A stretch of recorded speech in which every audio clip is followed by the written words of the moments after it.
Tonight on NAIT NewsWatch. The coronavirus outbreak has some officials cautioning against traveling to China. Overall, students, staff, and families were very supportive of the decision because they understand that safety is the first priority. Edmonton Fire Rescue Service is hoping to inform the public of the dangers of hot and cold burns during Burn Awareness Week. I never thought of anything. Maybe it was just a bit cold. And then again, I woke up the next morning with about a 3-inch blister off my leg. The Edmonton Police Service is launching an online reporting tool for victims of historic sexual assaults. Reporting is necessary for their healing journey. This tool will make it easier for them to do so. NewsWatch starts now. Hello and welcome to NAIT NewsWatch. There are now 4 confirmed cases of coronavirus in Canada. This has many people wondering what they need to do to protect themselves from the virus. But is being over fearful making us maybe too fearful? When the bigger risk may be just the regular flu? Joe Lipovsky has more from the South Lobby. Thanks, guys. The outbreak of coronavirus has many organizations preparing for the worst. Many coaches and athletes have decided not to have their traditional handshakes at the end of the game. And Edmonton Public Schools have decided to cancel all their trips to China for the rest of the year. This affects 5 different junior high schools. Londonderry Junior High students won't be packing their bags for potentially a trip of a lifetime. The same thing applies with a field trip bound students from Otwell. Even with no confirmed cases in Alberta, some organizations aren't taking any chances. The recommendation of Alberta Health Services, all trips to China have been cancelled for the remainder of the school year. So our students, of course, were disappointed. They were excited for this trip, but overall, students, staff, and families were very supportive of the decision because they understand that safety is the first priority. No matter what precautions anyone takes, health officials say there is nothing to worry about for those of us at home. There's nothing to get excited about. We have no cases in Alberta. The Government of Canada is taking precautions. Across the country, there are reports that Chinese-owned businesses have felt the impact of the fear and uncertainty. Also, tour operators say places like the mountain parks will also take a hit as the outbreak has many tourists from Asia canceling their trips. Nobody needs to lose any sleep over this one. They should be worried about the regular influenza virus that's circulating as we speak right now. If you're healthy, your chances of getting it are, pretty slim. And if it does show up, then we are prepared to deal with it. So, even though some health officials are not losing sleep over coronavirus, they still caution people thinking of traveling to China. Many health officials may not seem that concerned about the virus here at home, but they are still warning people not to travel to China right now, as many individuals around Edmonton are not that concerned if they're not traveling. But still, many organizations are still worried and are following the direction of Alberta Health Services. This may mean more teams may not have handshakes at the end of their games, and more school trips may be cancelled. Where does the fear of coronavirus come from?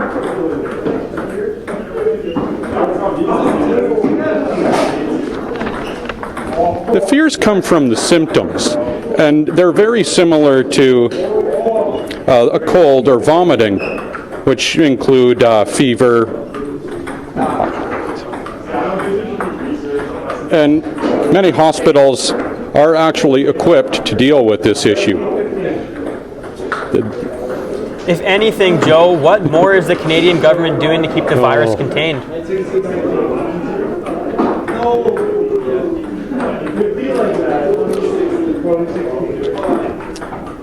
The Government of Canada has kept people in 14-day quarantine, which has a screening process that will keep our numbers in Canada at 4 and will keep our numbers at 0 here in Alberta. Thank you, Joe. That was Jolie Posky reporting from the South Lobby. It may be winter, but that doesn't mean you are safe from get burner. As Albertans, we think we can handle the cold, but as our Becca Day reports, frostbite can be a danger too. Thanks, guys. When we think of burns, we often think of exposure to heat. However, the cold presents an equal risk. One teenager is sharing her story in the hopes that others can learn from her experience. I've been through skin grafts, fat injections, lasers, and... Deanna Cowan was 7 years old when she got third-degree frostbite. She had gone snowmobiling with her family, and part of her leg had been left exposed to the cold. I never thought of anything. Maybe it was just a bit cold. And then again, I woke up the next morning with about a 3-inch blister off my leg. Edmonton Fire Rescue Services is hoping Burn Awareness Week will inform the public that any extreme temperature, hot or cold, can be dangerous. Any thermal injury, chemical injury, things like that will all have an effect on the skin. They're exactly the same type of injury. It's just how we recover from it and how we do treat it. According to the University of Alberta Hospital, the number of severe frostbite cases has increased this year. Last year, at the end of February, we'd had about 15 major frostbite cases, and this year we already have 17. The city's recent cold snap could be a contributing factor to these numbers. I think because it's been a lot colder, a lot sooner, we're seeing people who weren't expecting to run into those sorts of conditions. Thanks to the burn team at the U of A hospital, the 16-year-old is left with only a scar. But having learned about frostbite the hard way, she's not afraid to tell her friends to bundle up. Put on the mitts, put on the toque, put on the snow pants, because you might look silly to others, but you're going to protect yourself in the end. In addition to raising awareness, the Edmonton Firefighters Burn Treatment Society is accepting donations for the burn unit at the U of A hospital. I'm Becca Day. Back to you guys in studio. Thank you, Becca, and that's Becca Day reporting. You're watching NAIT NewsWatch, the next generation of news. The Edmonton Police has expanded its online crime reporting system to give a voice to those who may feel voiceless. This tool provides another option, one that may be safer and more accessible for some. The online reporting software is aimed to provide an outlet for victims of sexual assault.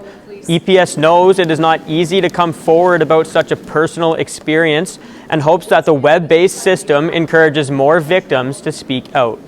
We know that many people will never feel that reporting is the right choice for them, and we completely, absolutely respect and understand that. But for the people who want to, who feel that reporting is necessary for their healing journey, this tool will make it easier for them to do so. And since the program's soft launch in November, the system has seen 10 cases be reported. The Alberta Women Supporting Groups are hoping to raise $100,000 to support women's shelter today. We need your help to ensure that each child that experiences domestic violence gets the critical supports that they need to overcome this early trauma. With the donation, the group will be able to train over 600 workers who had domestic violence before. The worker will learn some life skill and be educated to change their life. As well, they will use the donation to support workers' child. Safety planning always is our priority. We have groups for the women. We have child care here for the preschool children. We have a children's program. People can donate online at acws.ca/IODE or mail checks to support them. NAIT's dental students are putting their teachings to practice by cleaning teens' teeth. The event is helping students gain experience before they begin their placement. The service is only $30 for teens until the end of March. And with the high-end equipment and under supervision of instructors, the students are able to demonstrate their abilities on their young patients. This is part of their grades and a part of them actually being successful in the program. And so it's really important that we have a full patient load so that they get all the practice and we make sure that they're ready for industry when they're finished. The program is hoping to include NAIT students to their teeth cleaning service in the future. The NAIT Winter Festival took place throughout the week, and thankfully it was in a heat tent.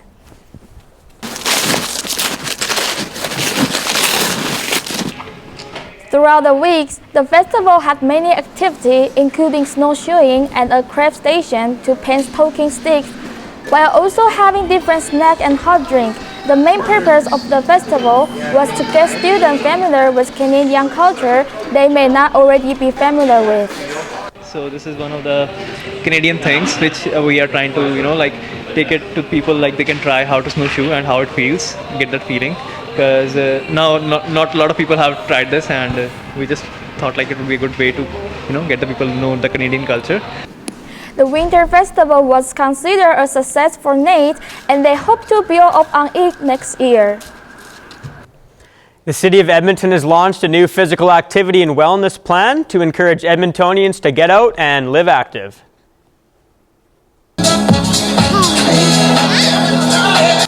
Last Sunday, the community was invited to the Live Active launch at Rundle Park. The event included physical activities such as sled racing, skating, and so much more.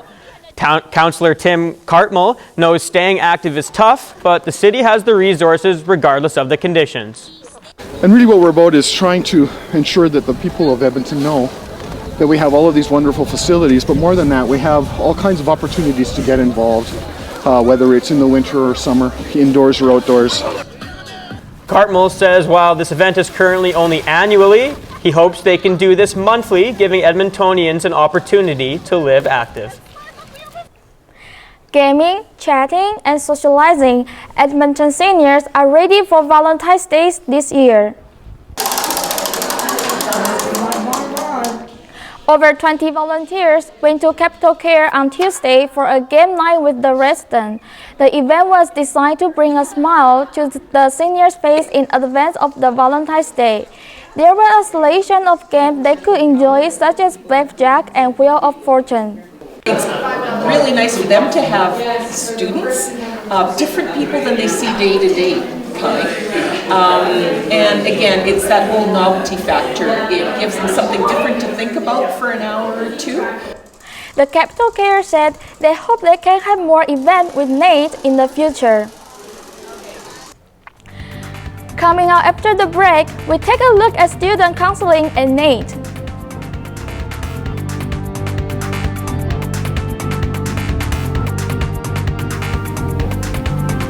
Counseling. We're hoping that the workshops allow us to use that time more efficiently. I'm Brad McPherson, and this week in sports, we cover all sorts of ice, as I do curling and this week's Endzone Challenge. As well, the NAIT Ooks take on the Old College Broncos in an overtime thriller, and the Edmonton Oil Kings take on the Winnipeg Ice. And all this is coming up after the break. As you can see, there's plenty of fun to be had here in the snow at the NAIT Winter Festival, and there'll be more snow this weekend. I'll have more details coming up in your weather forecast after the break. The NAIT Nugget is your NAIT student newspaper. Join us every Tuesday from 12 to 1 for a free lunch, workshops, and tips to improve your writing and to pick up an article.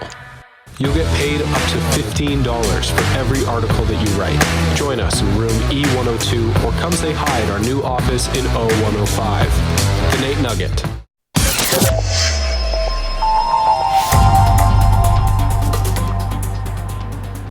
Well, I think compared to recent weeks, it's been pretty warm this week.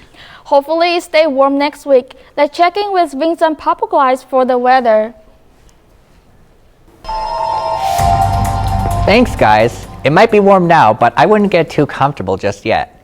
Calgary will see some flurries today with a high of -1 and a low of -5. On Saturday, expect some light snow with a high of -4 and a low of -9. Jasper is also seeing flurries with a high of 0 and a low of -8. Tomorrow, it'll be scattered flurries with a high of -4 and a low of -12. Fort McMurray can expect scattered flurries today with a high of -7 and a low of -13 tonight. Tomorrow is a mix of sun and clouds with a high of -8 and a low of -10. Edmonton today is mainly sunny with a high of +2 and -11 overnight.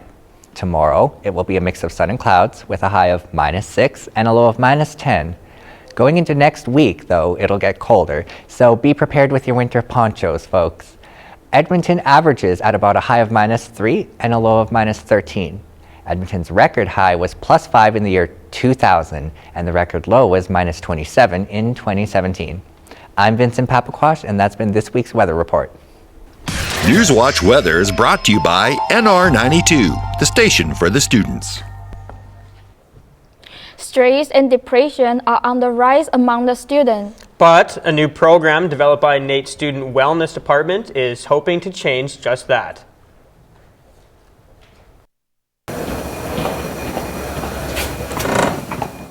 Tanya Spencer is a student counselor helping students improve their mental health. She and her team are introducing a new program that could allow them to reach more students. The need for the workshops is pretty high. When we rely solely on a one-to-one session model, we're only reaching roughly 8 or 9% of the NAIT student population. We have a limited capacity. So last year we met with about 1,100 students, and we met with them about 3,500 times. We're hoping that the workshops allow us to use that time more efficiently.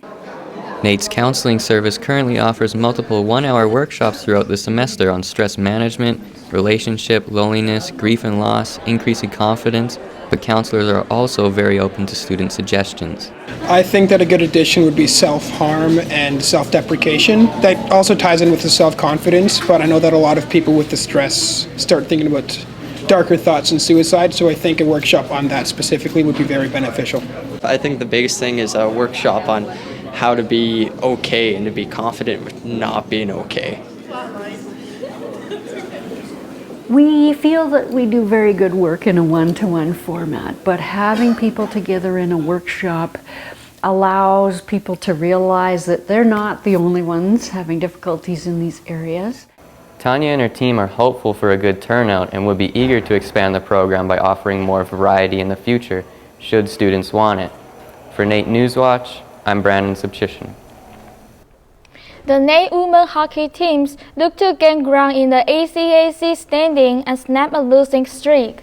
Brandon will have all that information in studio and more. Plus, we'll take a look at what else took place in Edmonton for sports during the weekend. Well, thanks, guys. Sitting this weekend at 10-8, the NAIT women's hockey team is currently sitting third in the ACAC. A 3-game losing snap hasn't helped things, with the team hoping to get offside that schneid last weekend against the Old College Broncos. To do so, extra periods were needed as this one went to an overtime thriller. NAIT were dominating play early, but it was the Broncos that strike first, as Shauna Johnson sniped that top corner shot, beating Ooks goalie Caitlin Snyder. The Broncos would add another goal as the Ooks went down 2-0. Going into the second, the Ooks will get on the board when Jordan McMillan goes in for the deke, beating Broncos goaltender Lexi Bruce. The Ooks and Broncos would both trade a goal each, but the Ooks were still trailing by 1. Halfway through the third, Ooks forward Cassidy Chandros shot beats Bruce and ties the game, sending it to overtime, while in overtime Brittany Savard gets stopped on the breakaway by goaltender Lexi Bruce, sending the game into second overtime, where Jordan McMillan goes through 2 defensemen and gets the puck 5-hole on Lexi Bruce, sealing the comeback victory. The Ooks take the victory 4-3. Now here's Jordan McMillan's thoughts on scoring the game-winning goal. Holy The Ooks get a break and take 1 week off. Then they'll face SAIT on February 14th. 2 teams stand at the top of their divisions, battled each other out in the WHL this week. The Edmonton Oil Kings take on the Winnipeg Ice for a special night of hockey, as was United against Cancer Night. Fans and players started the game holding I Fight For signs, supporting someone they know that's been affected by cancer. The goalies got the best of the first period as no goals were scored, but in the second it was Kings' Carter Such tipped in the pass from Dylan Gettier, scoring his 16th of the season. Then later on, Riley Sawchuk got set up and sniped in his team-leading 23rd goal. Oil Kings goalie Sebastian Kosha had a shutout going until the third when Winnipeg Ice Michael Tepley gets a nice shot backhand in the net. The Oil Kings went on to win 4-1. Here's Sebastian Kosha after the game. Our team's been playing really well defensively against them. They've got quite a bit of skilled forward, so I was lucky to go on that run, but all good things come to an end. The Oil Kings had a 6-night break as the schedule is looking more like a college one. They face off tonight against the Red Deer Rebels. What do Special Olympic athletes, McEwen Griffin hockey players, and Oilers alumni have in common? Well, they all took part in the 3rd annual Joey Mosh Invitational Hockey Tournament. Special Olympic Athlete Alberta hosted the event. 16 teams and over 200 athletes from all over Alberta competed in this year's Joey Mosh tournament. This year is smaller than last year's 32 teams. The event is divided into 4 divisions, which each division is based on a person's ability. This year they brought in a program called Healthy Athletes that educates athletes on healthy lifestyle choices. This tournament is the largest fundraiser of the year for the organization. Special Olympics is great. I mean, I've been with the organization for about a month now, and everything they do and they offer to athletes is truly tremendous and provides a lot of opportunity to individuals that normally wouldn't get that opportunity. I want to be in the nationals. Oh yeah, I want to be like Wayne Crazy and Connor McDavid to be the captain. The winner of each division gets into nationals, which takes place in the upcoming months. A technical difficulty with no Wi-Fi meant old scoreboards had to be used to start this tournament from teams from all around Western Canada and Yukon gathered for the 2020 Golden Bear High School Wrestling Tournament. Over 700 athletes took part in the wrestling tournament this year. It is one of the biggest, if not biggest, non-national ranked tournament in the country. This year, a new format was put into place. So in the morning, it was junior high, novice, and elite, while in the afternoon, it was novice and elite high school. The reason behind this format was to prevent injury and for athletes to become more successful. Here's the coach's input on why this tournament was so impactful. Always a positive impact because it's a chance for Alberta kids to wrestle kids that are out of province. You know, because you wrestle the same people every day, and a little while it gets a little monotonous. This gives you a chance now to step out of your comfort zone. The U of A will be hosting the Wrestling Nationals this year, which takes place on April 3rd and 5th. Well, one of my most favorite pastimes spent with my grandparents growing up was watching curling on TV. I thought, why not go from the TV to the ice, as I get the assistant coach of the Ooks curling team to teach me the basic techniques in this week's Endzone Challenge.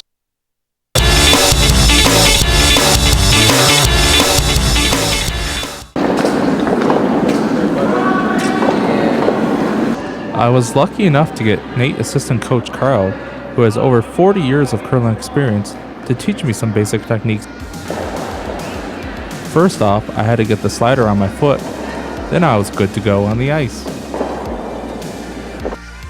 Carl got me to slide back and forth to work on my balance, as balance is key in curling. This drill is good to practice. One, pretend the broom is sitting on the edge of that white and the red out there. You try to go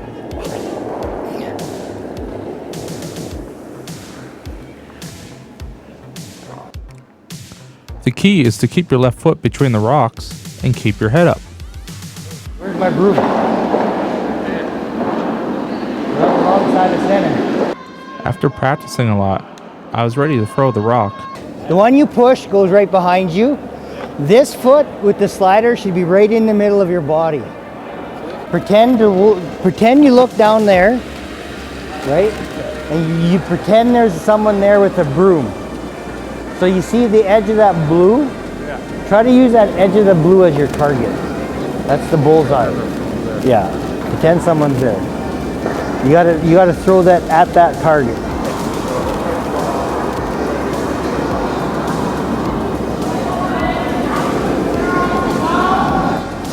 That's better.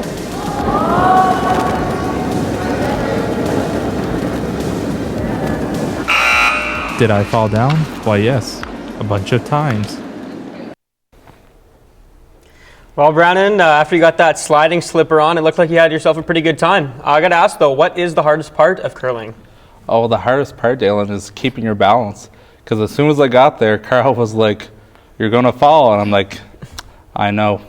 You know, you just got to accept it." But it was fun learning the sport, though. And who is your favorite curling athlete? Well, Vicky, my favorite curling athlete growing up is Kevin Martin, especially in 2010 when they won gold at the Vancouver Olympics. And an interesting fact, guys, Kevin Martin is a NAIT alumni, and the time he went here, he got Athlete of the Year. Oh, that's amazing. I think that performance means you might be getting Athlete of the Year next. All right, coming up after the break, Vicky and I were at the City of Edmonton's Winter Walk Day. The annual walk is a provincial initiative to get more Albertans moving in the winter month. The physical benefits, the mental health benefits, and just getting to know your city and getting to know your neighborhood and seeing things at a pedestrian scale. So all of those reasons are, the biggest thing is just the health benefits, and it makes you feel better. So. Hi, I'm Sean Hargesheimer. Up next after the break, NAIT NewsWatch gets a sneak peek at a winter festival. We get to go back in time with the Police Museum, and we get to see dystopian futures with George Orwell's 1984. All that and more after the break.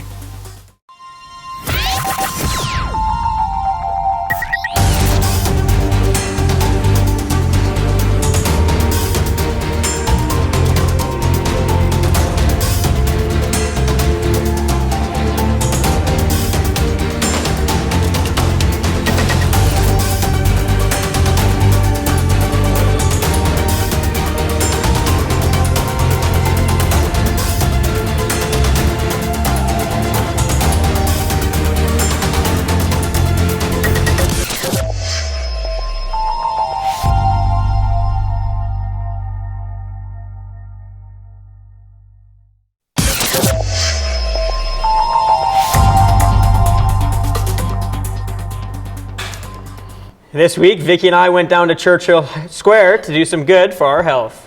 After this walk, I feel a little bit more healthy and want to buy some pom-pom. Yeah, shake those pom-poms. The City of Edmonton is encouraging people to get active in this winter weather, so Vicky and I joined many Edmontonians for a walk downtown. Julie Cornier explains the benefits of going for just even a walk. Because we know the physical benefits, the mental health benefits, and just getting to know your city and getting to know your neighborhood and seeing things at a pedestrian scale. So all of those reasons are, the biggest thing is just the health benefits, and it makes you feel better. So. This semester, Dad and I have decided to walk more and get in shape. Well, Dylan, I think it's time to see if there's anything fun to around the Edmonton. Sounds like a superb idea, Vicky, and I know just the man for that. So let's go to Sean for entertainment.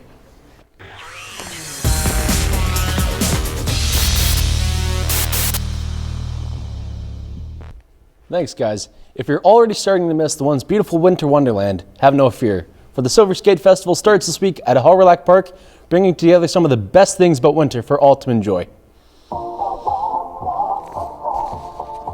It all started years ago, beginning with a small skating event and eventually evolving into the winter phenomenon that includes food, drink, arts, and culture and recreation. You can visit the ice castles, listen to some of live music, engage in winter sports like speed or regular skating, and learn about Indigenous culture. It's a perfect opportunity for people to come out and just embrace the new year that's coming upon us and the sunshine that's coming, and getting to try different activities or experiencing different events. The festival is for all ages, free of charge to attend, and runs for the next 10 days, ending on February 17th. If you're a fan of classic dystopian literature with a modern twist, then the Walter Dale Theatre has the show for you. Oranges and lemons, say the bells of St. Clement's.